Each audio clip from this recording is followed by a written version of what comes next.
వీళ్ళ వల్ల సింగపూర్ చెడిపోకుండా ఉంటే చాలు.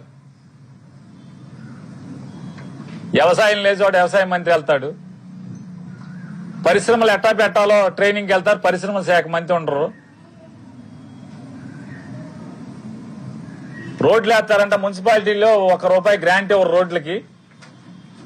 ఈ 2 ఏళ్లలో 24 మాసాల్లో ₹1 R&Bకి కానీ లేదా మున్సిపాలిటీకి కానీ ₹1 రోడ్లకి శాంక్షన్ ఎవరు. ఇంకా ఇక్కడేమో డబ్బులు ఎవరు, నిధులు ఉండవు. ఇక్కడ అప్పుల కుప్ప. ట్రైనింగ్కి వెళ్తారండి. ఏం ట్రైనింగ్ గురించి ఏం బోడబోడుతారు వచ్చి? ఇంకా ఆమోదం తప్పితే, ఆంధ్ర రాష్ట్ర ప్రజలకి ఆమోదం తప్పితే